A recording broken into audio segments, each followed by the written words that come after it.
Hello everyone. तो chapter summary हम ले रहे हैं स्ट्रेट लाइन की। अब स्ट्रेट लाइन की चैप्टर समरी बिल्कुल टाइम वेस्ट नहीं करेंगे, ठीक है। इसमें स्ट्रेट लाइन और पेयर ऑफ स्ट्रेट लाइन हम दोनों कवर कर रहे हैं। तो देखते हैं, शुरू करते हैं। तो सबसे पहले है इक्वेशन ऑफ स्ट्रेट लाइन। तो कौन कौन सी स्ट्रेट लाइन की इक्वेशन हमने पढ़ी थी, क्योंकि बच्चों जब क्वेश्चन आता है तो क्वेश्चन में जो गिवन होता है उसको हम कंपेयर करते हैं कि कौन सी स्ट्रेट लाइन, अगर स्ट्रेट लाइन को निकालना है हमें, उसका क्वेश्चन दिया हुआ है, तो हम सबसे पहले क्या करते हैं, हम सबसे पहले उस पर्टिकुलर क्वेश्चन को पढ़ते हैं और ये ढूंढते हैं कि जो पेयर ऑफ स्ट्रेट, जो भी इक्वेशन ऑफ स्ट्रेट लाइन हमने पढ़ी है, टाइप्स ऑफ जो हमने इक्वेशन ऑफ स्ट्रेट लाइन पढ़े हैं, उनमें से कौन सी इसमें एप्लीकेबल होगी, ठीक है। तो सबसे पहले मैं वो स्लोप के केस में बता दूं कि अगर स्लोप जो था वो कोई लाइन थी L1, अगर उसका स्लोप M1 था और कोई लाइन थी L2, उसका स्लोप M2 था, तो दोनों के बीच में tan थीटा कितना होता था, it is mod of M1 minus M2 upon 1 plus M1 M2 होता था, ठीक है। ये हमने पढ़ा था। तो अगर थीटा 0 हुआ, मतलब लाइंस पैरेलल या कोइंसिडेंट हुई, तो दोनों का स्लोप क्या होता था, बराबर tan 0 0, तो क्रॉस मल्टीप्लाई कर देंगे तो ये पूरा 0, M1 इक्वल टू M2। और अगर थीटा 90 डिग्री होता था तो tan 90 डिग्री नॉट डिफाइन होता था। कोई भी क्वांटिटी नॉट डिफाइन तब होती है जब उसका डिनोमिनेटर 0 हो, means M1 M2 equal to -1, ठीक है। साथ में हमने ये भी सीखा था कि परपेंडिकुलर का केस हमेशा याद रखते हैं कि अगर कोई लाइन है जिसका स्लोप अगर 1/2 है, तो उसके परपेंडिकुलर का स्लोप जो होगा, उसके परपेंडिकुलर का जो स्लोप होगा वो अगर मैं 1/2 इधर रखूंगा तो ये -2/1 आएगा, ठीक है। अगर मैं M1 की वैल्यू यहां पे रखूंगा तो ये -2/1 आएगा। ये परपेंडिकुलर का केस हुआ, ठीक है।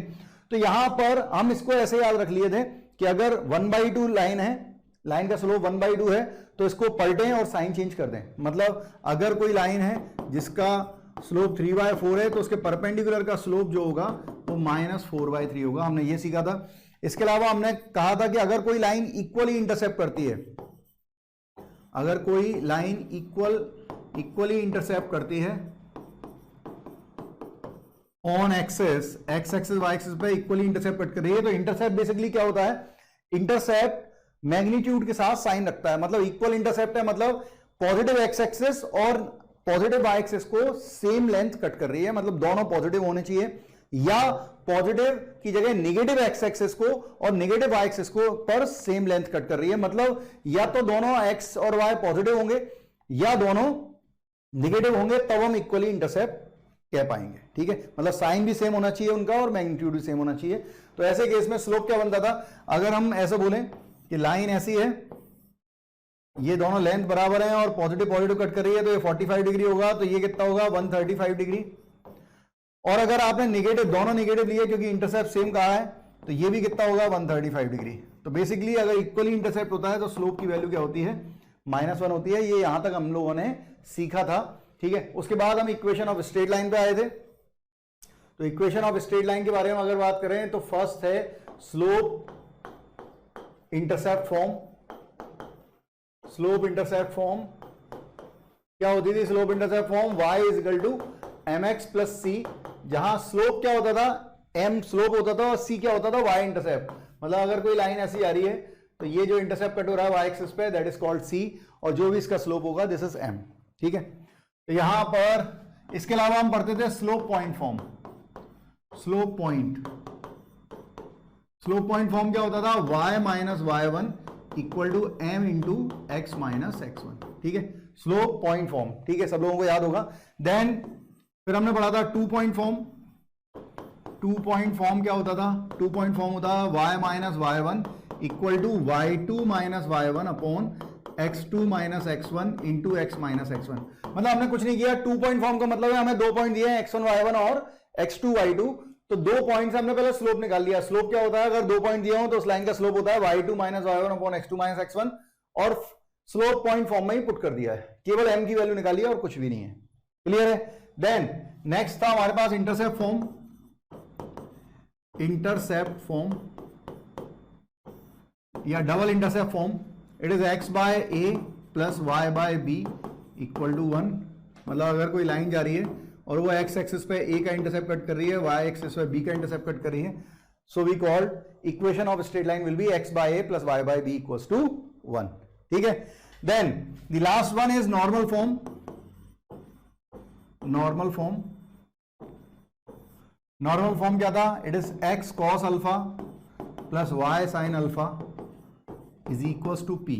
मतलब अगर कोई लाइन इस तरह से जा रही है और ओरिजिन से परपेंडिकुलर जो डिस्टेंस है इसकी वो p है, और ये परपेंडिकुलर जो डाला गया है वो अगर एंटी क्लॉकवाइज डायरेक्शन में एक्स एक्सिस के साथ अल्फा एंगल बना रहा है, then the equation of straight line is x cos alpha plus y sine alpha equal to p. ये हमने पढ़े थे, इसके काफी सारे क्वेश्चन भी किए थे. ठीक है, एक आध क्वेश्चन मैं लूंगा जिससे कि आपको रिवीजन में दिक्कत ना हो. ठीक है, हम समरी देख रहे हैं, समराइज कर रहा हूं मैं. देन ठीक है, तो अगर मैं क्वेश्चन लेता हूं तो क्वेश्चन आपके सामने है. क्वेश्चन में क्या दिया हुआ है? Equation of straight line making equal intercept on axis and passing through 2,4. एक लाइन है, इक्वेशन निकालने के लिए एक पॉइंट दिया है. अगर एक पॉइंट दे दिया है लाइन पर तो हमें उसका स्लोप चाहिए. अब इक्वली इंटरसेप्ट बोलता है, अगर इंटरसेप्ट इक्वल होते हैं तो मैंने आपको बताया था या तो ये होगा या ये होगा, मतलब स्लोप कितना होगा? -1 होगा, क्योंकि एंगल जो बन रहा है वो 135 डिग्री बन रहा है और tan 135 मतलब स्लोप इज -1. तो स्लोप मिल गया, पॉइंट दिया हुआ है, स्लोप पॉइंट फॉर्म से हम लाइन की इक्वेशन निकाल देंगे. That is y minus y1 मतलब 4 and m into m is -1 and x minus x1. So it is y minus 4, it is minus x plus 2. इस पूरे को उधर लें तो x plus y minus 2 equal to -6 equal to 0. ठीक है, -6 equal to 0. C option सही है. बात समझ में आई? तो जो भी पैरामीटर दिया होगा उस पैरामीटर के हिसाब से हम डिसाइड करेंगे कि हमें करना क्या है. ठीक है, देन नेक्स्ट एक क्वेश्चन और देखते हैं. दिया हुआ है the equation of straight line passing through the point, एक पॉइंट दे दिया एंड परपेंडिकुलर, स्लोप इससे आ जाएगा. तो अगर मुझे इसका स्लोप निकालना है, मैं इस लाइन का स्लोप निकालना चाहता हूं क्योंकि हमें उस लाइन की इक्वेशन चाहिए जो इसके परपेंडिकुलर है. तो इसको मैं ऐसे लिखता हूं y equal to x plus 0 और इसे कंपेयर करता हूं y equal to mx plus c से. तो c की वैल्यू 0 है, इंटरसेप्ट 0 है और m की वैल्यू कितनी है? कुछ नहीं है तो 1 है. ठीक है, तो इसका स्लोप 1 है, मतलब m1 जो है वो 1 आ रहा है. इस लाइन का स्लोप 1 आ रहा है. तो जो इसके परपेंडिकुलर लाइन होगी जो हमें चाहिए, वो जो लाइन इसके परपेंडिकुलर है वही हमें निकालनी है. उसका स्लोप क्या होगा? अगर इसका 1/1 है तो इसे पलटेंगे तो 1/1 ही रहेगा और साइन चेंज हो जाएगा तो -1. तो स्लोप आ गया है, पॉइंट दिया हुआ है 3/2. लाइन की इक्वेशन निकालें, y minus y1 equal to m into x minus x1. So finally what we get y minus 2 equal to minus x plus 3. Taking this, so it is x plus y equals to 5. तो x plus y equals to 5, b option सही है. Clear है बच्चों? आइए आगे बढ़ते हैं. सभी लोगों को समझ में आ रहा होगा. तो क्वेश्चन की कंडीशन पढ़ना है और उसके हिसाब से आंसर देते हैं. लाइक नेक्स्ट क्या है? Equation of the altitude of the triangle. कोई ट्राइंगल एबीसी बना लेते हैं. ट्राइंगल एबीसी बना लिया, दिस ए बी एंड सी. अब बोल रहा है वर्टेक्स ए से जो साइड बीसी पे एल्टीट्यूड डाला गया है, मान लो एडी लाइन की इक्वेशन चाहिए. ठीक है, बी दिया हुआ है, बी कितना दिया हुआ है? -2,8 और सी दिया हुआ है 1,2. अब तुम कुछ सोचो, जिस लाइन की इक्वेशन चाहिए एडी की, उस पर एक तो पॉइंट ए तो पता है, एक पॉइंट पता है, बस इसका स्लोप चाहिए. तो इसका स्लोप कैसे निकालें? ये जो लाइन है, ये लाइन जो चाहिए ये इस लाइन से, बीसी लाइन से परपेंडिकुलर है. तो अगर मुझे बीसी लाइन का स्लोप मिल जाए तो इसका स्लोप निकालेंगे, वही पलट देंगे और साइन चेंज कर देंगे. क्लियर है? तो इसका स्लोप निकालें, slope of BC 2 point form से y2 minus y1 and x2 minus x1. So it is -6/3, it is -2/1. ये स्लोप आया है किसका बच्चों? BC का. तो AD का स्लोप निकालो. तो what is slope of AD? AD का स्लोप होगा, पलट दो और साइन चेंज कर दो. ठीक है, स्लोप आ गया है AD का, AD का स्लोप पता है, स्लोप आ गया है, पॉइंट पता है. लाइन की equation y minus y1 is -1 equal to 1/2 x minus x1. तो बच्चों ऐसे सॉल्व कर लेंगे, उससे आंसर आ जाएगा. बात समझ में आ रही है सबको क्लियर होगा ये? ठीक है, आइए आगे बढ़ते हैं. देन अपन बात कर रहे हैं length of perpendicular from x1 y1, किसी पॉइंट से किसी लाइन पे परपेंडिकुलर. तो ये रहा point, assume that this is x1, y1 और इससे लाइन पे परपेंडिकुलर लाइन दी हुई है ax plus B Y plus C equal to 0. तो इसका परपेंडिकुलर डिस्टेंस जो होती थी, अगर इस लेंथ को l बोल दूं तो l लेंथ कितनी होती है? ठीक है, क्या करते हैं, फॉर्मूला क्या होता है? फॉर्मूला बता रहा हूं, केवल हम समराइज कर रहे हैं इसलिए. डेरिवेशन की जरूरत नहीं है। ये x1 y1 इसी में पुट करते हैं तो ax1 plus by1 plus c और upon under root of coefficient of x और कोफिशिएंट ऑफ y जो आ रहे हैं स्ट्रेट लाइन के उनके स्क्वायर का सम। सो इट इज, ये पॉइंट पुट कर दो ax1 plus by1 plus c upon under root of a square plus b square. It is the length of perpendicular from the word any point to the line. Clear है? Then next one is distance between two parallel lines. किसी दो parallel lines के बीच की distance निकालनी है। मान लो ये line, ये दो लाइनें पैरेलल हैं, ठीक है, ऐसा मान लेते हैं, और इनके बीच की डिस्टेंस निकालनी है तो दोनों का स्लोप सेम होगा, दोनों पैरेलल हैं तो, ठीक है। तो इसका स्लोप अगर स्लोप आपको दिखेगा, स्लोप क्या होता है बेसिकली, किसी भी general equation of line ax plus B Y plus C होता है इक्वल टू 0, तो उसका स्लोप क्या होता था बच्चों, coefficient minus coefficient of a and coefficient of minus coefficient of x and coefficient of y, that is the slope of any line, ठीक है। तो अगर दो लाइन है जिनका स्लोप सेम है तो स्लोप किससे बन रहा है, x और y के कोफिशिएंट से। इसका मतलब उसका x और y का कोफिशिएंट भी क्या होगा, सेम होगा। मान लेते हैं कि ये पैरेलल लाइन है, ठीक है। ये पैरेलल जैसी दिखने रही, मैं बनाने की कोशिश करता हूं, शायद इस बार बन जाए, इस बार शायद बन गई है। तो अगर ये लाइन है ax plus B Y plus c1 तो दूसरी लाइन होगी ax plus B Y plus c2। क्योंकि दोनों लाइनें पैरेलल हैं तो स्लोप पैरेलल होगा, स्लोप सेम होगा, स्लोप सेम होगा तो कोफिशिएंट ऑफ स्लोप जो है वो कोफिशिएंट ऑफ x और y से आता है तो वो भी सेम होगा, ठीक है। तो इन दोनों के बीच की लेंथ को अगर हम l बोल दें तो l क्या होगा, अगर x और y के कोफिशिएंट बच्चों सेम है तो c1 minus c2 upon under root of a square plus b square होता है, ठीक है। दोनों के कांस्टेंट टर्म, अगर x और y के कोफिशिएंट सेम है तो दोनों के कांस्टेंट टर्म का सब्ट्रैक्ट करके upon under root of a square b square कर देते हैं। इट इज अ डिस्टेंस या shortest distance between two parallel lines, ठीक है। आइए आगे बढ़ते हैं। तो एक क्वेश्चन आपके सामने है, the three lines this and this form the three side of two square. मतलब एक लाइन आप देखोगे, फर्स्ट लाइन और सेकंड लाइन, ये दोनों का स्लोप सेम है, दिख रहा है, x और y कोफिशिएंट सेम है, इसका मतलब दोनों का स्लोप सेम है। तो स्लोप कितना है, पहले का स्लोप निकालें।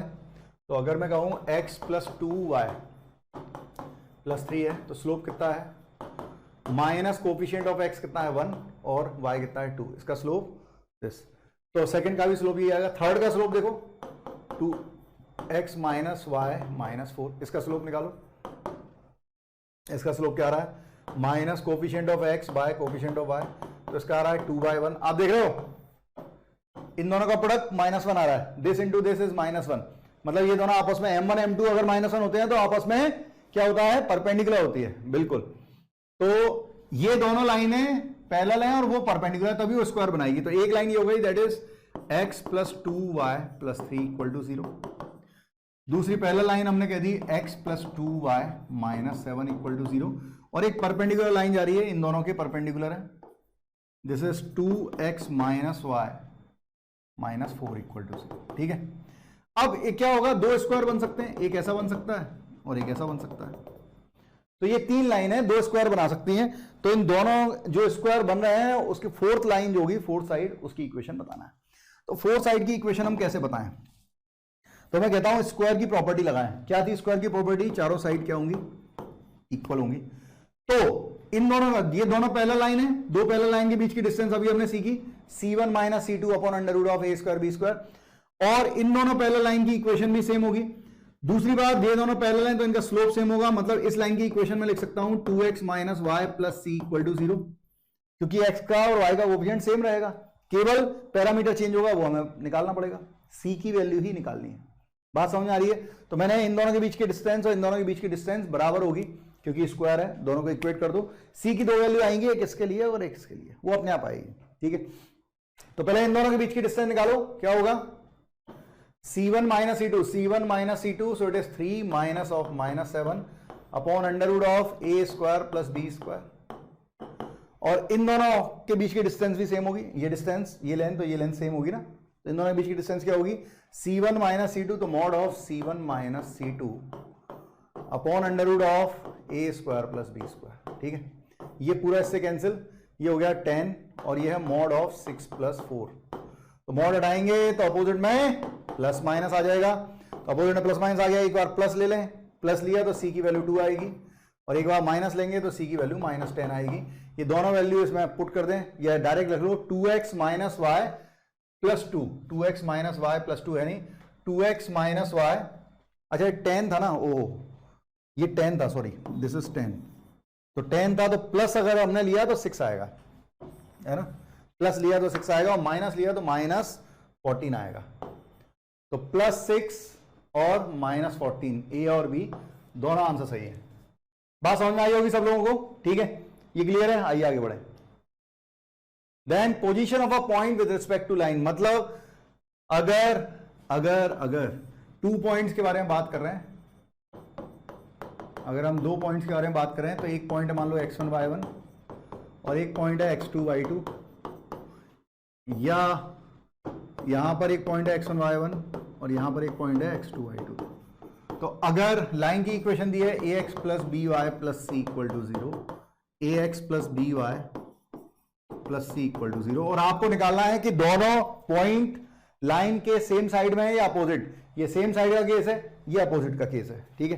तो आप क्या करेंगे, दोनों पॉइंट उठा के लाइन में रख दोगे, लाइन को एक साइड में ले लो, किसी भी साइड, ठीक है, और ये एक साइड में ही है, तो एक बार मैं x1 y1 रखूंगा, एक बार x2 y2, अगर दोनों का साइन सेम आया, मतलब दोनों पॉजिटिव आए या दोनों निगेटिव आए, तो हम क्या कहेंगे, लाइन के सेम साइड में, ठीक है।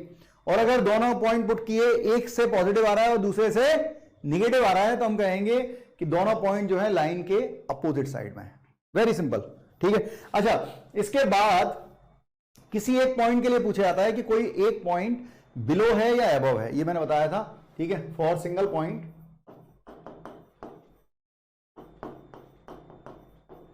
तो मैंने आपको बताया था कि सबसे पहले स्टेप वाइज बताया था कि अगर लाइन दी हुई है ax plus B Y plus C equal to 0 और पॉइंट गिवन है x1 y1, ठीक है, हमें निकालना है कि ये पॉइंट बिना ग्राफ बनाए हमें निकालना है कि ये पॉइंट लाइन के अबव है या बिलो है। तो स्टेप 1 क्या थी, सबसे पहले coefficient of y in line must be positive, must be positive. सबसे पहले क्या करेंगे, y के कोएफिशिएंट को पॉजिटिव बनाते थे, ठीक है, और उसके बाद हम पॉइंट पुट करते थे।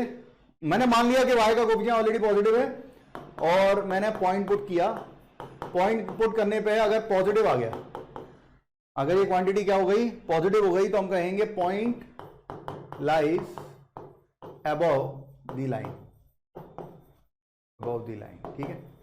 और अगर ax1 प्लस बी वाई1 प्लस सी कितना हो गया, नेगेटिव हो गया, then we called point lies below the line, ठीक है। बहुत सिंपल सा है, आपको y का केवल क्या करना है, y का कोएफिशिएंट पॉजिटिव बना देता है और पॉइंट पुट करना है। पॉइंट पुट करने पर अगर ग्रेटर देन का साइन आएगा तो वो लाइन के अबव होगा, बिलो आएगा, नेगेटिव आएगा तो बिलो होगा।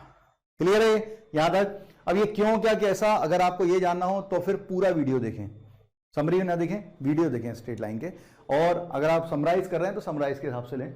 देन फिर आया द पॉइंट, एक क्वेश्चन लिया है, ठीक है, आईडी का पुराना क्वेश्चन है। If the point a, a² lies between the line this and this, then the range of, तो मैंने क्या किया, डायग्राम बना दिया, इसे इंटरसेप्ट फॉर्म में ले लिया। ये क्या हो जाएगा, इधर 2 जाके डिवाइड करेंगे तो ये हो गया x/2 plus y/2 equal to 1। ऐसे इसको कर लें तो ये बनेगा x/3/4 plus y/3/4 equal to 1। तो इसका इंटरसेप्ट आ रहा है 2 and 2, तो x एक्सिस पे ये 2, ये 2,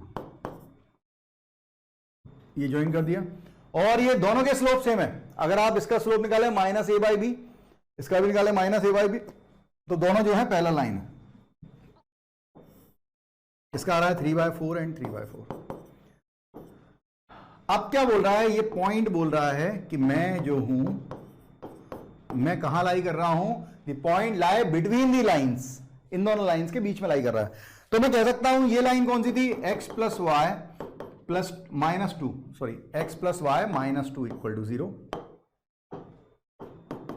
और ये लाइन थी 4x plus 4y -3 equal to 0। बच्चों दोनों में y का कोएफिशिएंट क्या है, ऑलरेडी पॉजिटिव है, तो आपको दिखेगा कि ये पॉइंट इस लाइन के बिलो है। अगर ये पॉइंट इस लाइन के नीचे लाई कर रहा है तो इसमें अगर मैं सेटिस्फाई कराऊंगा तो मैं कौन सा साइन लूंगा, लेस देन का।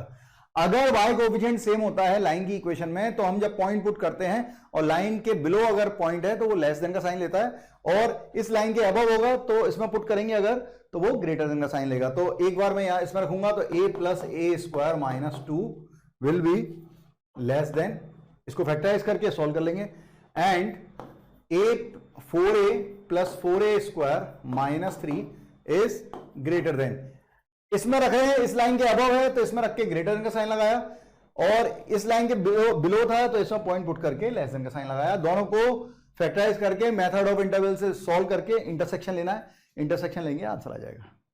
कर लेंगे, समझ में आ रहा सबको? आइए आगे बढ़ते हैं।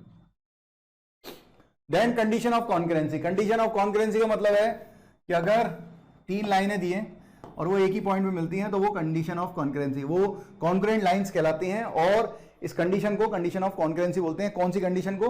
मान लीजिए लाइन दी है a1, ये फर्स्ट लाइन है, a1x plus b1y plus c1 equal to 0, second दी है a2x plus b2y plus c2 equal to 0, and third दी है a3x plus b3y plus c3 equal to 0, and if lines this are concurrent, then मतलब एक ही point पर cut करिए, then determinant of a1 b1 c1 जो coefficient है line से लिखिएगा, देन सेकंड का a2 b2 c2 a2 b2 c2 and a3 b3 c3, coefficient of x coefficient of y constant, equal to क्या होता है 0। अगर लाइन कॉन्करेंट होती हैं तो डिटर्मिनेंट 0 होता है, बट नॉट y से वर्सा, बट नॉट y से वर्सा, ठीक है। मतलब अगर गिवन है, अगर हमसे बोल रहा है कि लाइंस ऑलरेडी गिवन है कि वो क्या है, कॉन्करेंट है, तो किसी वैल्यू, किसकी वैल्यू निकालो, मान लो सब दे दे और C3 की वैल्यू निकालो, तो हम क्या करेंगे, डिटरमिनेंट 0 कर सकते हैं। लेकिन अगर y से वर्सा, नॉट y से वर्सा, मतलब इसका उल्टा ट्रू नहीं है यार हमेशा। मतलब अगर किसी 3 लाइन के कोएफिशिएंट का डिटरमिनेंट 0 हो जाएगा तो वो हमेशा कॉन्करेंट होगी, ये जरूरी नहीं है। लेकिन अगर वो कॉन्करेंट है तो उनका डिटरमिनेंट, कोएफिशिएंट का डिटरमिनेंट 0 होता है। दोनों में अंतर है। एक बार हम नीचे चल रहे हैं कि अगर कोएफिशिएंट का डिटरमिनेंट 0 है तो वो कॉन्करेंट होंगी, नॉट नेसेसरी, ठीक है। हो सकता है तीनों लाइनें क्या हो जाए, पैरेलल हो जाए। तो इसका स्लोप मान लो, ये इसका स्लोप है 2x प्लस वाई प्लस 3, इसका स्लोप है 2x प्लस वाई माइनस 1, और ये इसकी इक्वेशन है 2x प्लस वाई माइनस 7। अब आपने डिटरमिनेंट लिखा 2 2 2 1 1 1 3 माइनस 1 माइनस 7। अब आपको पता है कि दो रो क्या है, दो रो या दो कॉलम किसी भी डिटरमिनेंट के सेम होते हैं तो डिटरमिनेंट क्या होती है, 0। तो डिटरमिनेंट 0 हो रही है, बट ये पैरेलल लाइन है, ये कट ही नहीं कर रही। तो अगर किसी लाइंस का क्या होता है, अगर किसी भी लाइन का डिटरमिनेंट, उनके कोएफिशिएंट का डिटरमिनेंट 0 है, इसका मतलब ये नहीं है कि लाइंस कॉन्करेंट है।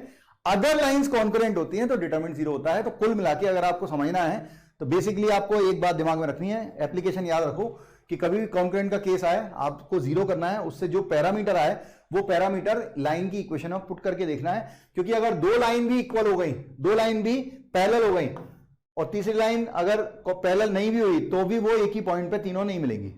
बात समझ आ रही है? तो आपको डिटरमिनेंट को 0 करना है, कोई भी पैरामीटर दिया हो डिटरमिनेंट 0 करिए, और उससे जो वैल्यू आए पैरामीटर की उसे पुट करके देखें लाइन की इक्वेशन में कि उससे कहीं ऐसा तो नहीं हो रहा कि कोई दो लाइनें पैरेलल हो रही हो या 3 लाइन पैरेलल हो रही हो। क्लियर है बात? तो आइए आगे बढ़ते हैं। ये क्वेश्चन जेईई एडवांस का क्वेश्चन है पुराना। Lambda x plus sine alpha y plus cos alpha equal to 0, x cos alpha y sine alpha equal to 0 and x sine alpha y minus cos alpha equal to 0 if the lines these line are concurrent find the set of lambda। lambda की वो value निकालनी है जिसके लिए ये क्या है, ये कॉन्करेंट है, ठीक है। तो रेंज निकालनी है लैम्डा की। तो देखो रेंज में दिया है लैम्डा, तो सबसे पहले मैंने डिटरमिनेंट को 0 किया। करते हैं हम उल्टा ही है, चलो उल्टा ही रहे, बैक चेक करना नहीं भूले। तो lambda sine alpha cos alpha, then 1 cos alpha sine alpha, then 1 sine alpha and minus cos alpha. ठीक है बच्चों, इसको 0 करना है, पहले सॉल्व कर लेते हैं फिर 0 करेंगे। चलो 0 लिख देता हूं, सॉल्व करें। तो lambda times of determinant solve करना बताया हुआ है, ये हो गया minus cos square alpha minus sine square alpha. ठीक है, फिर माइनस साइन अल्फा। जब ये पढ़ाया था तब डिटरमिनेंट बताया था पूरा, उसके बाद ही पढ़ाया था, तो बच्चों ये वीडियो में देख लीजिएगा। तो साइन अल्फा ये रो और ये कॉलम जाएगी this into this, so it is minus cos alpha and minus sine alpha, and cos alpha लेंगे तो plus cos alpha is equal sine alpha minus cos alpha, so it is sine alpha minus of cos alpha equal to 0।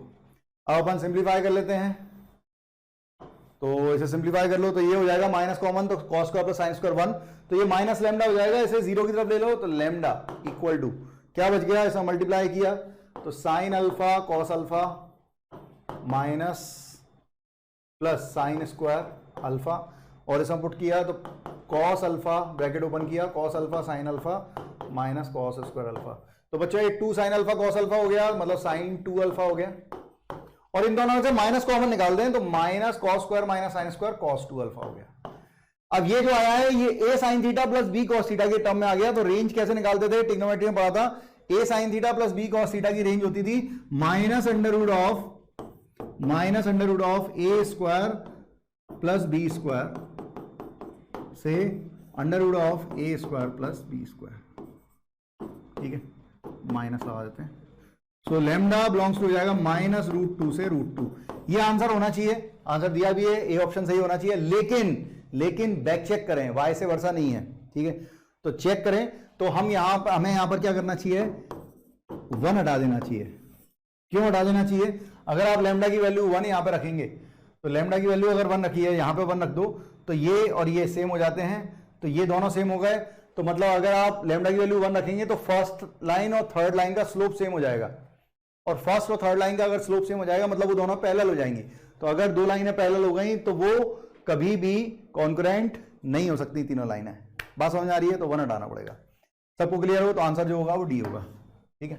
आइए आगे बढ़ते हैं। Then parametric form of straight line. अब parametric form बहुत simple सा है, ठीक है। पैरामेट्रिक फॉर्म में कोई लाइन अगर दी होगी, समझिएगा, कोई लाइन है और मुझे कोई पॉइंट दिया हुआ है और उस लाइन का स्लोप भी पता है, मुझे एम पता है, एम पता है मतलब मुझे टेन थीटा पता है, we know about the m और टेन थीटा, ये गिवन है, ठीक है, ये गिवन है।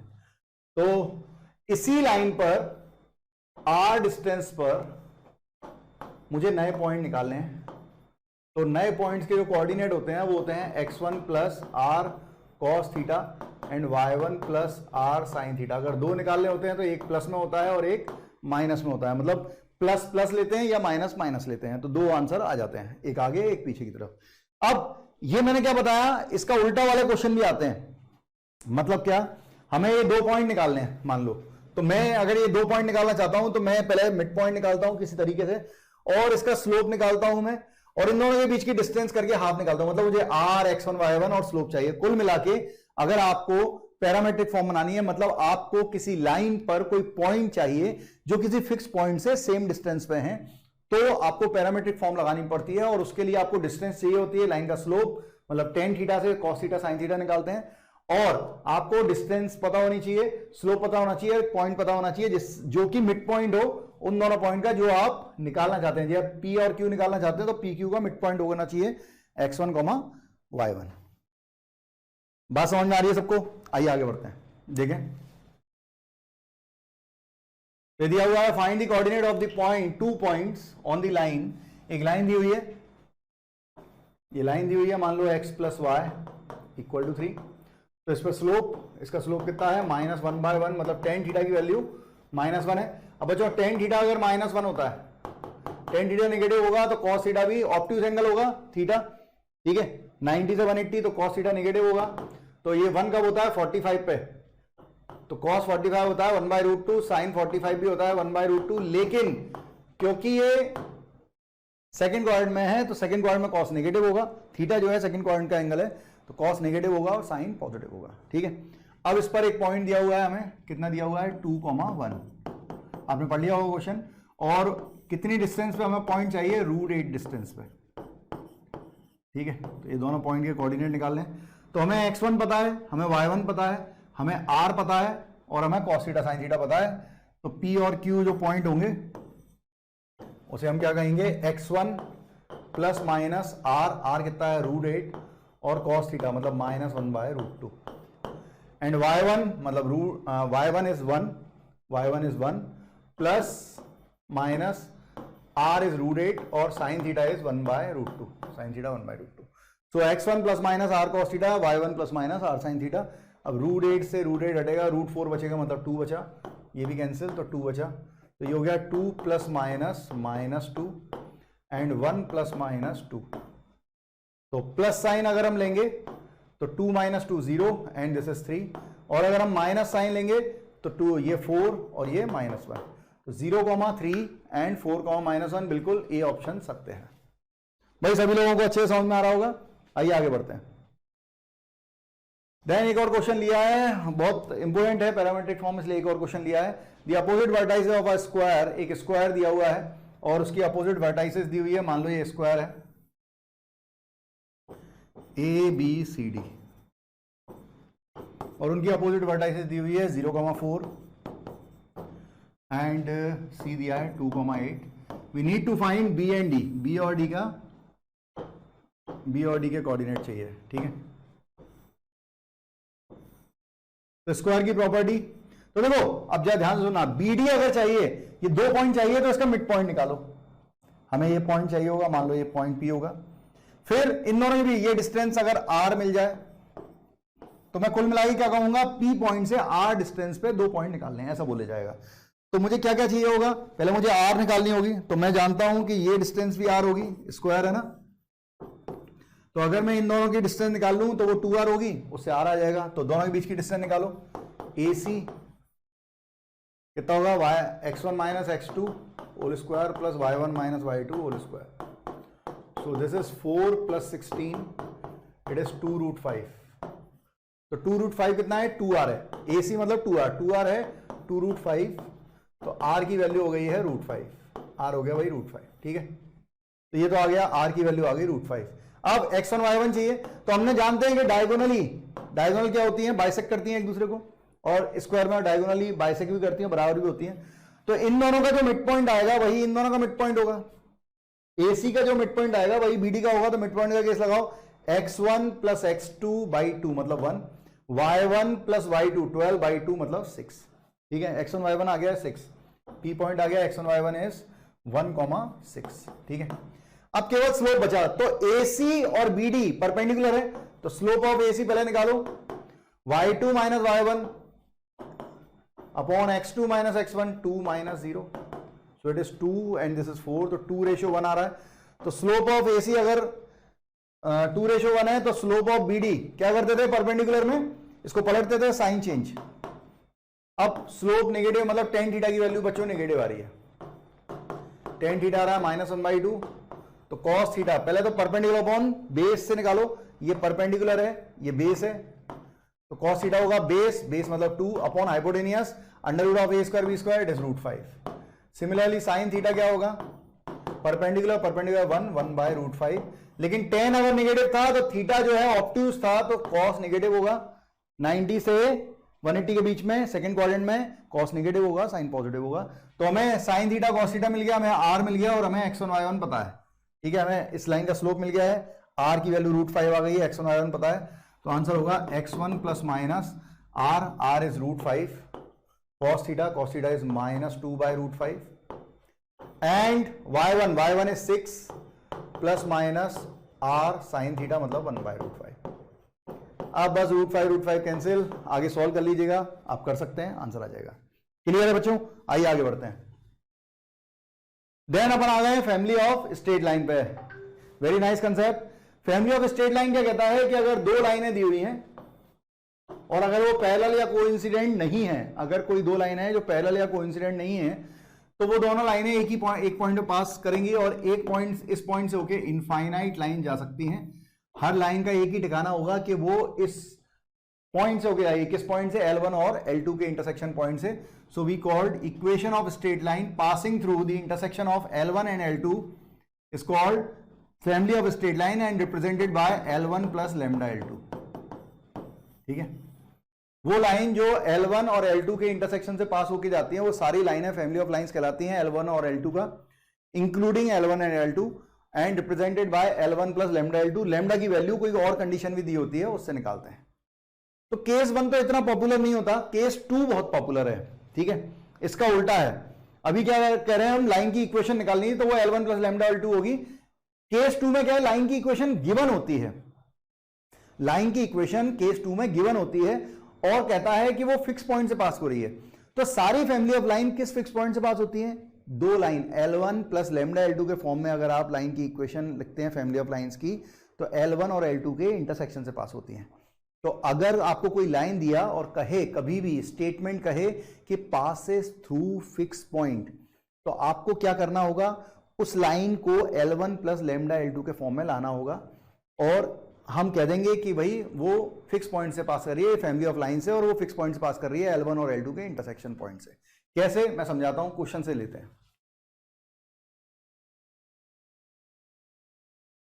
If a b c are in AP, a b c अगर एपी में है, then the line passes through fix point. बहुत ही जिनोइन, बहुत ही इंपॉर्टेंट कंसेप्ट है, ध्यान रखना, ध्यान रखना, ठीक है। जिसको कहते हो अंधेरा, दिन की वो शुरुआत है, ठीक है। जब भी आपको कोई केस ऐसा देगा जो घुमाया हुआ लगेगा, 100% उस केस में कुछ ना कुछ शॉर्ट ट्रिक छुपी होगी। तो ये केस हम बात कर रहे हैं पूरी ज्योमेट्री में, कहीं भी ऐसा आएगा कि कोई लाइन है, कोई टेंजेंट है, कोई कॉर्ड है, all chords, all lines are the basically equation of straight line. तो कोई भी अगर लाइन है जो पासेस थ्रू फिक्स पॉइंट, किसी फिक्स पॉइंट से पास हो रही है, इसका मतलब वो हर लाइन कन्वर्ट हो सकती है किसमें, L1 प्लस लेमडा L2 में, और वो किस फिक्स पॉइंट से होकर जाएगी, अगर कन्वर्ट हो गई तो L1 और L2 के इंटरसेक्शन पॉइंट से पास होकर जाएगी। तो यहां पर लाइन दी है, इसे भी हम L1 plus L2 lambda L2 में कन्वर्ट करेंगे। कैसे, कंडीशन दी है उससे, कोफिशिएंट की कंडीशन दी है, ABC आर इन AP। अगर ABC AP में है तो हम कह सकते हैं दोनों का डिफरेंस क्या होगा, B minus A equal to होगा C माइनस B, तो 2B इक्वल टू होगा A प्लस C। अब यहां से किसी भी एक की वैल्यू बाकी दोनों के टर्म में निकाल लो और लाइन की इक्वेशन में पुट कर दो। ये मेथड नंबर 1 बता रहा हूं, ठीक है। यहां से चालू होता है method number 1, ax plus B Y plus C, C की वैल्यू रख दी हमने 2b minus A equal to 0। तो ax plus B Y plus 2b minus A equal to 0। A वाली टर्म एक साथ ले लो, a common, it is x minus A, और b वाली टर्म एक साथ ले लो, b common, y plus 2। a का कर दो डिवाइड, x माइनस 1 होगा, ठीक है। a का कर दो डिवाइड, तो x minus 1 plus B by A and y plus 2, ठीक है। तो अब आपको दिखेगा ये किस फॉर्मेट में आ गई है, क्योंकि it is passes through fix point, so it must be convert in terms of L1 plus lambda L2। तो ये L1, ये कोई लाइन है, ये पैरामीटर है, और L2 के फॉर्म में आ गई है। तो ये जो लाइन आई है L1 प्लस लेमडा L2 के फॉर्म में, ये किस फिक्स पॉइंट से पास होगी, L1 और L2 के इंटरसेक्शन से। तो एक बार लाइन की इक्वेशन L1 ये आ गई है, तो इसको 0 कर दो। तो एक line parallel to x equal to 1 line parallel to y axis होती है, ये आ गई। और एक लाइन आ गई y प्लस 2 इक्वल टू 0, मतलब y इक्वल टू माइनस 2। इन दोनों का इंटरसेक्शन यही आएगा 1 कॉमा माइनस 2। मतलब एक लाइन आई है x इक्वल टू 1, ये x इक्वल टू 0 था, तो x इक्वल टू 1 ऐसी आ रही होगी। और y equal to minus 2, y equal to minus 2 line parallel to x axis हो गई, ऐसी जा रही होगी। तो इन दोनों का इंटरसेक्शन क्या होगा, x की वैल्यू 1 और y की value minus 2। It is passes through fix point, this point is 1 comma minus 2। B option सही है। एक और मेथड बनता है, अगर लाइन की इक्वेशन दी होती है और पैरामीटर के बीच में रिलेशन है, तो हम डायरेक्ट भी इसे बना सकते हैं। कैसे, ध्यान से सुनना। ये लाइन थी ax plus B Y plus C, और दिया था ABC आर इन एपी। हम यहां तक पहुंच गए थे 2b, हम पहुंच गए थे 2b equal to a plus सी। अब देखो कोफिशिएंट c को सेम रखना, तो मैं क्या करता हूं, b को इधर ले आता हूं, तो ये हो गया a minus 2b plus C equal to 0। इसी को लिख लिया है। अब इसको कंपेयर कर लो, इन दोनों को अगर कंपेयर करें तो यहां पे x की जगह 1 आ रहा है, और यहां पे y, b तो है, y की जगह माइनस 2 आ रहा है। तो अगर आपने एक कोफिशिएंट सेम कर दिया तो बाकी कोफिशिएंट भी आप सेम कर सकते हैं, दो लाइन अगर सेम है तो किससे पास हो रहा है, 1 कॉमा माइनस 2 से। तो आप कंपेयर करके भी आंसर निकाल सकते हैं। इससे ज्यादा क्वेश्चन देखने हो तो डीपीपी में देखें, और वीडियो में भी अगर आप एक्चुअल वीडियो देखेंगे तो उसमें भी आपको मिल जाएंगे, और क्वेश्चन भी थे। फिलहाल मैं आगे बढ़ता हूं। हम बात कर रहे हैं इक्वेशन ऑफ एंगल बाइसेक्टर की, ठीक है। इक्वेशन ऑफ एंगल बाइसेक्टर, अब इक्वेशन ऑफ एंगल बाइसेक्टर क्या होता है, अगर लाइन दी हुई है, यह L1 line, it is A1x plus B1y plus C1 equal to 0, and L2 line दी हुई है A2x plus B2y plus C2 equal to 0। तो इनके के बीच के एंगल को बाइसेक्ट करके जाने वाली लाइन कहलाती है एंगल बाइसेक्टर। ये एक होगा, एक इधर से भी होगा, ठीक है, ये दूसरा एंगल बाइसेक्टर। दोनों एंगल बाइसेक्टर आपस में 90 डिग्री पे होते हैं, ठीक है। तो लाइन क्या होती है एंगल बाइसेक्टर की, पहली लाइन की equation A1x plus B1y plus C1 और plus minus A2x plus B2y plus C2, और इसमें अंडर रूट ऑफ इनके कोफिशिएंट के स्क्वायर का सम x और y के, और इसमें भी x और y के कोफिशिएंट के स्क्वायर का सम करके root. This is the equation of angle bisector. एक बार प्लस साइन लेना, एक बार माइनस, उससे आंसर आ जाता है। बात समझ आ रही है, ठीक है। आइए आगे बढ़ते हैं। Then equation of angle bisector between the line containing origin. अब जो दो लाइन थी, ठीक है, उनके जो एंगल बाइसेक्टर था, इनमें से कोई ना कोई एक एंगल बाइसेक्टर जो है,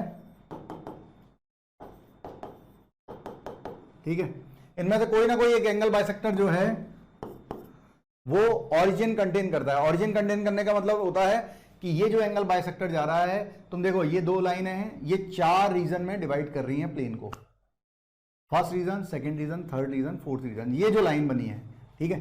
तो ये जो A B first angle bisector है, इसका कौन सा रीजन है जिसमें ये पास कर रहा है, ये वाला पूरे रीजन इसका है जिसमें ये पास कर रहा है, इसमें दूसरा पास नहीं कर रहा।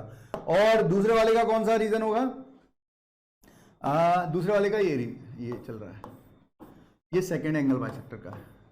तो अगर ऑरिजिन कंटेनिंग का मतलब जानना चाहें तो ऑरिजिन कंटेनिंग का सिंपल सा मतलब है, मान लो ऑरिजिन यहां पे लाई कर रहा है, तो ऑरिजिन कंटेनिंग कौन सा है, ये वाले रीजन में है, तो ये जो लाइन होगी ये ऑरिजिन कंटेनिंग होगी। तो इसको निकालते कैसे हैं, ये तो मैंने आपको लॉजिक बता दिया, निकालते कैसे हैं, स्टेप याद रखें। Step 1,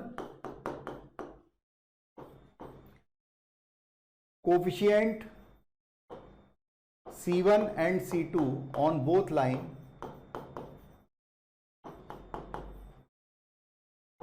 lines must be of same sign,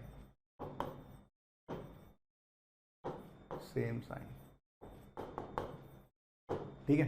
मतलब ये अगर लाइन थी A1x plus B1y plus C1 equal to 0, A2x plus B2y plus C2 equal to 0, तो इन दोनों लाइन में जो C1 C2 थे, पहले हम उनको सेम साइन का बनाते हैं, दोनों को पॉजिटिव और दोनों को negative, and taking positive sign in equation of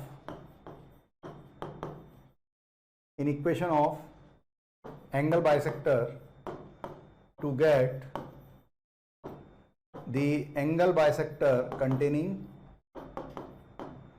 containing origin, ठीक है। तो हमें क्या करना होता है, हम सबसे पहले C1 और C2 का साइन सेम बनाते हैं, ठीक है। मान लो दोनों को पॉजिटिव बना लिया, उसे एंगल बाइसेक्टर इक्वेशन जो पिछली स्लाइड में बताई थी उसमें रखते हैं और प्लस साइन ले देते हैं। तो जो एंगल बाइसेक्टर आता है, प्लस माइनस आता है ना एंगल बाइसेक्टर इक्वेशन में, उसमें प्लस साइन ले देते हैं, तो जो एंगल बाइसेक्टर इक्वेशन आएगी that is a origin containing, ठीक है। देन फिर आता है इन दोनों में से जो हमने ये दोनों लाइनें बनाई, ये थी L1 L2 और ये एंगल बाइसेक्टर थे, तो इसमें से ये एक्यूट एंगल बाइसेक्टर दिख रहा है आपको और ये ऑब्ट्यूज है। तो एक्यूट एंगल बाइसेक्टर कौन सा है, हम तो निकाल लेंगे प्लस माइनस आगे, लेकिन कौन सा एक्यूट एंगल बाइसेक्टर है और कौन सा ऑब्ट्यूज एंगल बाइसेक्टर है, ये कैसे पता लगाएं। अगर हमें दो लाइन की इक्वेशन दी है और उनका एक्यूट एंगल बाइसेक्टर और ऑब्ट्यूज एंगल बाइसेक्टर ढूंढना है, तो क्या करते हैं, स्टेप वाइज चलते हैं। स्टेप 1, C1 एंड C2 जो भी कोफिशिएंट थे, ये थी A1x plus B1y plus C1 and this is A2x plus B2y plus C2, ये दोनों लाइन की इक्वेशन थी। तो इनके C1 C2 को क्या कर लिया, पहले ऑफ सेम साइन, सबसे पहले इन दोनों को सेम साइन का बनाया। देन स्टेप 2 में क्या किया, हमने A1 A2 प्लस B1 B2 का साइन देखा, मतलब C1 C2 को मान लो पॉजिटिव बना लिया, अब उनके जो कोफिशिएंट, इनको पॉजिटिव बनाने के बाद जो कोफिशिएंट आए उनको आपस में प्रोडक्ट किया, x के कोफिशिएंट को x के कोफिशिएंट के साथ, y के कोफिशिएंट को y के कोफिशिएंट के साथ और ऐड कर दिया।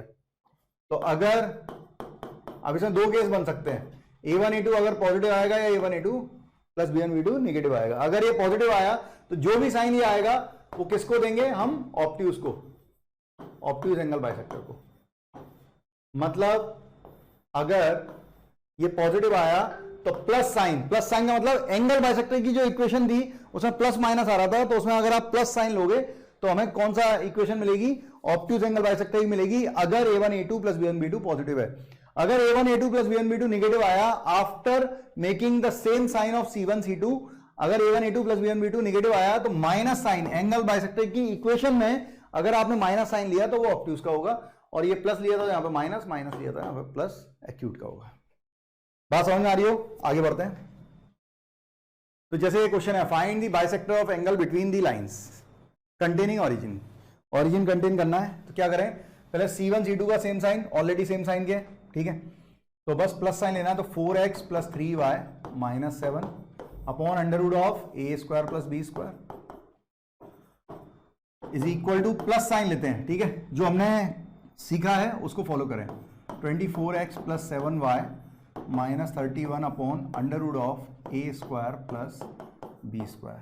सो this is 4x plus 3y minus 7/5 and this is 24x plus 7y minus 31/25, ठीक है, 5 5 सा क्रॉस मल्टीप्लाई कर लें, so it is 20x plus 15y minus 35 equal to 24x plus 7y minus 31।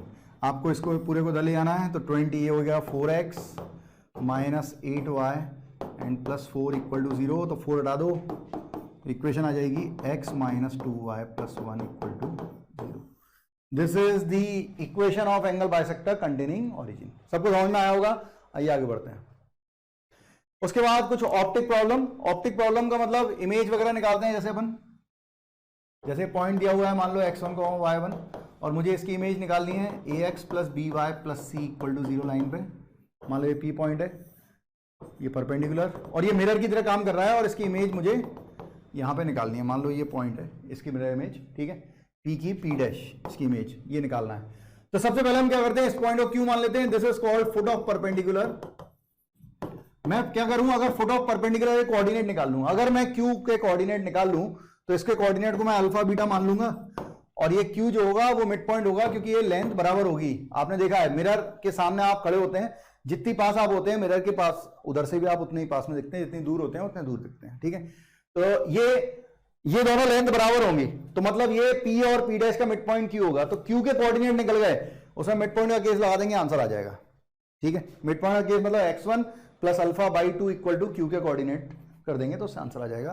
तो Q के कोऑर्डिनेट कैसे निकालें, तो हम PQ लाइन की इक्वेशन निकाल सकते हैं।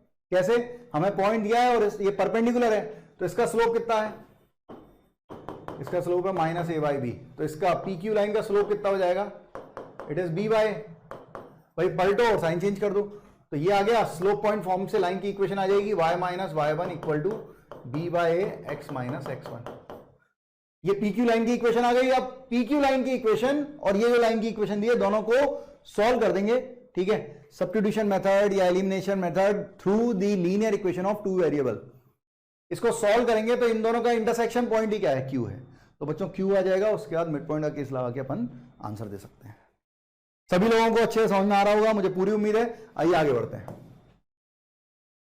देन हम बात कर रहे हैं पेयर ऑफ स्ट्रेट लाइन की। तो पेयर ऑफ स्ट्रेट लाइन की सेकंड डिग्री इक्वेशन जो होती है ax square plus 2hxy plus by square plus 2gx plus 2fy plus c equal to 0, ये जो है रिप्रेजेंट करती है the pair of straight line, pair of straight line if delta equal to 0, delta मतलब ABC plus 2FGH minus AF square minus BG square और minus CH square के। ठीक है। अब ये पूछा जाता है कि भाई ये तो ठीक है, सेकेंड डिग्री इक्वेशन थी, ये सर्कल को अलग केस में रिप्रेजेंट करती है, हम पढ़ रहे हैं, ठीक है, सर्कल भी देखेंगे, और पैराबोला को अलग करेगी, इलिप्स को अलग, और हाइपरबोला को अलग, अलग अलग कंडीशन में सेकेंड डिग्री इक्वेशन अलग अलग कर्व को रिप्रेजेंट करती है। तो पेयर ऑफ स्ट्रेट लाइन को रिप्रेजेंट करती है जब ऐसा होता है। अब पेयर ऑफ स्ट्रेट लाइन होती क्या है वो मैंने बताया था। मान लो कोई लाइन की इक्वेशन लिख लेते हैं, x प्लस वाई माइनस 2, एक लाइन ये हो गई। एक और लाइन लिख लो, x माइनस वाई प्लस 1, और इन दोनों को कर दो प्रोडक्ट, तो इन दोनों के प्रोडक्ट से जो आएगा that is called pair of straight line. दो स्ट्रेट लाइन के प्रोडक्ट को हम क्या बोलते हैं? पेयर ऑफ स्ट्रेट लाइन बोलते हैं, ठीक है। अब इसके बाद जो काम की चीज है वो pair of straight line passing through origin पे है, ठीक है। तो एक इक्वेशन है हमारे पास, pair of straight line passing through origin. तो अच्छा, इसमें पेयर ऑफ स्ट्रेट लाइन में क्या क्या पूछ लेता है? तो बच्चों दो पेयर ऑफ स्ट्रेट लाइन के एंगल पूछ लेता है, ठीक है। तो उसके बारे में हम बात करेंगे ओरिजिन पे। हाँ, ये बात और कि अगर कोई लाइन दी हुई है, मान लो ये वाली लाइन की इक्वेशन ले लेते हैं,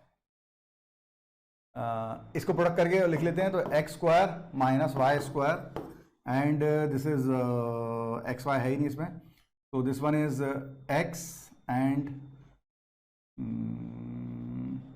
it is x and minus 2x, तो minus x, and this is plus 3y and minus 2, ठीक है। अब हमसे इसका इंटरसेक्शन पॉइंट पूछा, क्या पूछा? कि पेयर ऑफ स्ट्रेट लाइन है, हमें ये नहीं दिया हुआ है, हम अलग से इसका इंटरसेक्शन पॉइंट निकाल लेते हैं, इससे गलती ना हो। x plus Y minus 2 and x minus Y plus 1 equal to 0, दोनों को ऐड कर दिया तो 2x इक्वल टू माइनस 1, तो x की वैल्यू आ रही है 1/2, x की वैल्यू 1/2 आ रही है, y की वैल्यू 3/2। तो इन दोनों का इंटरसेक्शन पॉइंट आ रहा है लाइंस का 1/2, 3/2। अब मैं ये लाइन की इक्वेशन हटा देता हूं। मान लो क्वेश्चन आपको ये दिया हुआ है, कहता है ये पेयर ऑफ स्ट्रेट लाइन है और इसके इंटरसेक्शन पॉइंट, जो लाइन जिन लाइन से ये बनी है उनका इंटरसेक्शन पॉइंट निकालें विदाउट फैक्टराइजेशन, डायरेक्ट उनका इंटरसेक्शन पॉइंट निकालें। तो हम क्या करते हैं, इसको z मान लेते हैं, कुछ मान लेते हैं इसे। और मैंने आपको एक टेक्निक बताई थी जो कि बीटेक में है, जेई में नहीं है, लेकिन उससे शॉर्ट में बन जाता है जल्दी। कैसे? सबसे पहले क्या करो, ये पार्शियल डिफरेंशिएशन कहलाता है। पार्शियल डिफरेंशिएशन मतलब होता है, आपने डिफरेंशिएशन सीखा होगा थोड़ा बहुत, फिजिक्स में था। पार्शियल डिफरेंशिएशन मतलब होता है जब आप x के रिस्पेक्ट में डिफरेंशिएट कर रहे हैं तो y को कांस्टेंट माने, सबको कांस्टेंट माने, केवल x के रिस्पेक्ट में कर रहे हैं तो x को वेरिएबल। तो x को डिफरेंशिएशन होगा 2x, ये हो जाएगा 0 क्योंकि y कांस्टेंट है, इसका डिफरेंशिएशन 1, बाकी सब 0, ठीक है। तो ये कितना आ गया, 2x माइनस 1 इक्वल टू 0, ये तो डायरेक्ट आ गया, x की वैल्यू 1/2। हो सकता था यहाँ पे कुछ y का कोफिशिएंट बन रहा होता तो एक लाइन की इक्वेशन इससे आती, और एक बार हम y से dz बाई dy करते, y के रिस्पेक्ट में डिफरेंशिएट करते, उससे लाइन की इक्वेशन आती है और फिर इंटरसेक्शन पॉइंट निकालते, तो आपको डायरेक्ट इंटरसेक्शन पॉइंट मिलता।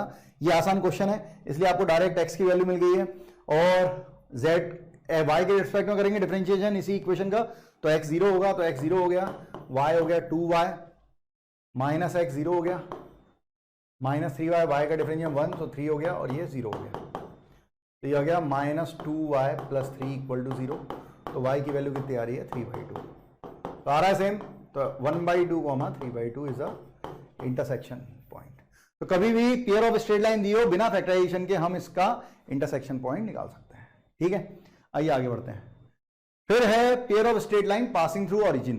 तो pair of straight line passing through origin में क्या हमें पता होना चाहिए? तो passing through origin, passing through origin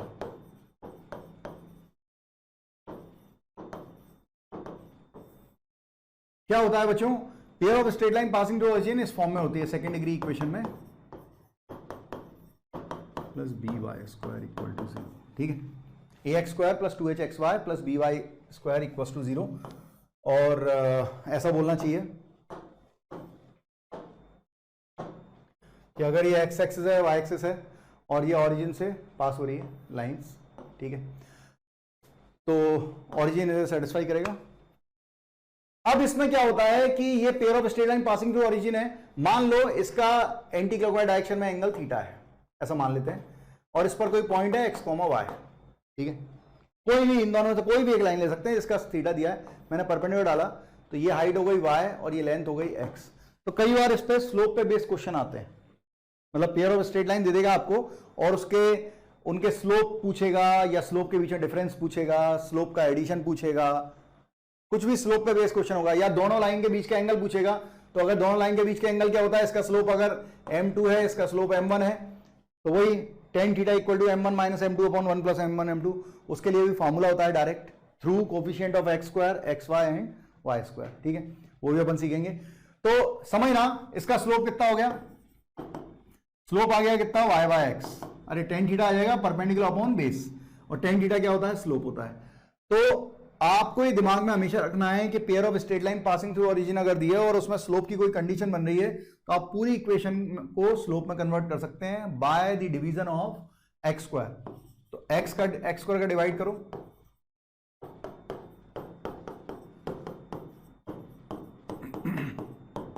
ठीक है, तो ये हो गया, इसे पहले लिख लेते हैं B Y by X, Y by X और प्लस ए इक्वल टू 0, तो ये हो गया B M square plus 2HM plus A equal to 0, ठीक है। ये स्लोप के टर्म में क्वालिटी आ गई है। अब आप डायरेक्ट निकाल सकते हो कि m1 प्लस m2 कितना होगा, माइनस बी बाय ए, तो माइनस 2H बाय बी, और m1 इंटू m2 कितना होगा, it is a by B, it is a by B, ठीक है। और अगर आप ये याद रहेगा, ठीक है, और अगर आप दोनों के बीच में एंगल बोले, अगर दोनों के बीच का एंगल अल्फा बोल देते हैं, तो tan अल्फा, इन दोनों के बीच में एंगल, वो होगा modulus of m1 minus m2 upon 1 plus m1 m2, दो लाइन के बीच का एंगल। इसको सॉल्व करके हमने एक फॉर्मुलेट कर लिया, ऐसे ये फॉर्मुलेट हो जाता है 2 under root of h square minus A B in terms of coefficient of x square y square and xy upon mod of a plus B, ठीक है। तो अगर आप देखें कि अल्फा की वैल्यू 90 डिग्री हो जाए, अल्फा की वैल्यू अगर 90 डिग्री हो जाए, तो नॉट डिफाइन होगा, नॉट डिफाइन कब होगा, ये डिनोमिनेटर 0 होगा, तो a प्लस बी क्या होता है, 0। तो अगर दो लाइनें जो ओरिजिन से पास हो रही हैं, उनके बीच का एंगल अगर 90 डिग्री हो जाता है, तो उनका जो इक्वेशन होता है उसके कोफिशिएंट ऑफ x स्क्वायर और y स्क्वायर का सम 0 हो जाता है, मतलब a प्लस b का सम 0 हो जाता है। आप इससे भी कर सकते थे, m1 m2 कितना आया था, a बाई बी, अगर इसे -1 लिख दें क्योंकि 90 डिग्री बना रही है आपस में, अगर इसको भी क्रॉस मल्टीप्लाई करेंगे तो भी a प्लस बी 0 आ जाएगा, इससे भी कर सकते हैं। तो बच्चों ये बात समझ में आई होगी सबको। आखिरी चीज लेते हैं, ये हमने पढ़ ही लिया, हाँ, equation of angle bisector of pair of straight line. मतलब अगर ये कोई दो लाइन दी हुई है, एक लाइन ये जा रही है, एक लाइन ऐसी दी हुई है, तो इनके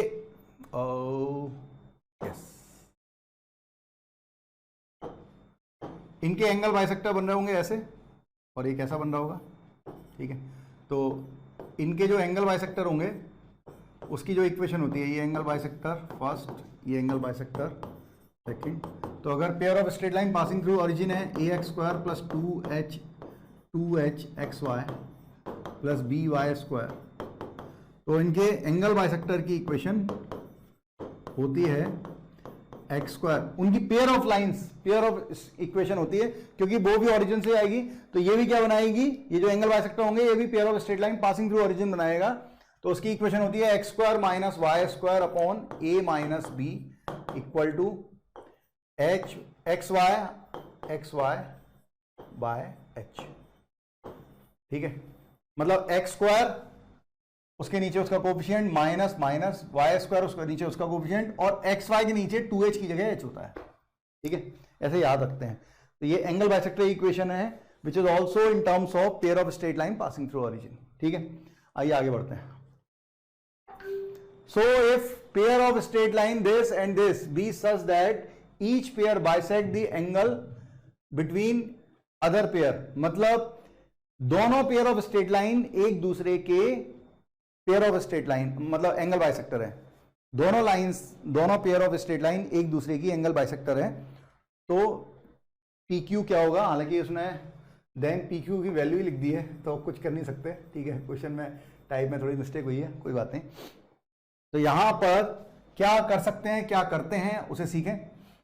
तो मैं आपसे बोल रहा हूं कि पहले क्या करो, कोई भी एक पेयर ऑफ स्ट्रेट लाइन ले लो, और फार्मूले के थ्रू उसका एंगल बाइसेक्टर की इक्वेशन निकाल लो, और जो एंगल बाइसेक्टर इक्वेशन होगी वो यही होगी, इससे कंपेयर कर देंगे। क्यों? क्योंकि ये दोनों पेयर ऑफ स्ट्रेट लाइन एक दूसरे के एंगल बाइसेक्टर की इक्वेशन है, ऐसा बोल रहा है।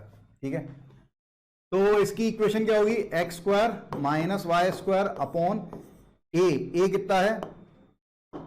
Equation of angle bisector equation A कितना है? 1 माइनस बी कितना है? -1 और इक्वल टू एक्स वाई और अपॉन एच होता है, मतलब यहां पे 2h होता है तो एच कितना होगा? हाफ, तो मतलब माइनस पी। ठीक है, अब इसको क्रॉस मल्टीप्लाई कर लेते हैं, तो ये हो गया X square minus Y square equal to 2x by minus P. इसको इधर ले लें बेटा, बच्चों इसको इधर ले लेंगे तो ये हो जाएगा X square minus Y square, या इसको ऐसे ना लिख के ऐसे लिखें, एक्स स्क्वायर प्लस ये उधर जाएगा तो माइनस हट जाएगा 2/pxy और माइनस वाई स्क्वायर। ये आ गई है एंगल बाइसेक्टर की पेयर ऑफ स्ट्रेट लाइन, और वो ये दी हुई है। ठीक है, तो इससे कंपेयर करेंगे अब इसे, qxy माइनस वाई स्क्वायर, तो भाई ये इसके बराबर है, ये इसके बराबर है, तो ये भी इसके बराबर होगा, मतलब 2/p also equal to -2q। 2 cut गया तो pq इक्वल टू होगा -1, pq इक्वल टू -1 होगा। ये आंसर है, यही का प्रॉब्लम है पुराना। बात समझ में आ रही है सबको? सभी लोगों को क्लियर हुआ होगा? आइए आगे बढ़ते हैं। फिर बात आती है होमोजेनाइजेशन की। होमोजेनाइजेशन क्या होता है कि अगर कोई भी सेकंड डिग्री कर्व आपको दे दिया गया, suppose that it is in terms of second degree equation ax square plus 2hxy plus by square plus 2gx plus 2fy plus c equal to 0, और एक लाइन दे दी गई आपको, suppose that lx plus my equal to n। ये line की equation दी हुई है, ये कर्व दिया हुआ है, और बोला जाता है कि इन दोनों के इंटरसेक्शन पॉइंट से को ओरिजिन पे ज्वाइन करने वाली पेयर ऑफ लाइंस की इक्वेशन निकालें। तो इसके लिए हम क्या करते हैं, पेयर ऑफ लाइंस की इक्वेशन क्या होगी, उसके लिए हम होमोजेनाइज करते हैं, मतलब इनके इसको डिग्री 2 का बनाते हैं पूरे कर्व को। कैसे? Through this line. तो हम इसको लिख लेते हैं L X M Y, X और वाई को सेम रखते हैं सेम साइड में, और एन का डिवाइड करके 1 लिख लिया। अब इसको होमोजेनाइज करेंगे कैसे? ax square plus 2hxy plus by square plus 2gx into 1 2fy into 1 plus c into 1 equal to 0। So this is ax square plus 2hxy plus by square plus 2gx, x into 1 की जगह lx plus my by n। ठीक है, और plus 2fy into lx plus my by n, और constant plus c into 1 की जगह क्या आएगा? lx plus my by n का होल स्क्वायर। ऐसा हमने क्यों किया? जिससे होमोजेनाइज इक्वेशन हो गई डिग्री 2 की, मतलब इसमें एक्स स्क्वायर आ रहा होगा, एक्स वाई वाई स्क्वायर, इसका मल्टीप्लाई तो एक्स स्क्वायर एक्स वाई, इसका मल्टीप्लाई तो एक्स वाई वाई स्क्वायर, इसका होल स्क्वायर तो X square Y square X Y. तो अगर एक्स स्क्वायर वाई स्क्वायर और एक्स वाई आ रहा होता है तो वो पेयर ऑफ स्ट्रेट लाइन होती है पासिंग थ्रू ओरिजिन। तो कभी भी किसी second degree curve, circle, parabola, ellipse, hyperbola कोई भी दिया हो और एक लाइन दी हो, उनके इंटरसेक्शन पॉइंट को ओरिजिन पे ज्वाइन करने वाली लाइंस को अगर निकालना हो तो उस कर्व को डिग्री 2 का बनाते हैं थ्रू दी लाइन दिस, और इस प्रोसेस को हम क्या बोलते हैं? होमोजेनाइजेशन बोलते हैं। ठीक है बच्चों, तो मेरे को पूरी उम्मीद है आप सभी लोगों को अच्छे से समझ में आया होगा। ठीक है, तो इसके क्वेश्चन वगैरह आपको करने हो तो लास्ट डीपीपी जो है उसे देखें, उसके वीडियो में भी क्वेश्चन थे। ठीक है, उसे देखिएगा। तो मिलते हैं अब नेक्स्ट लेक्चर में। थैंक यू वेरी मच, जय हिंद।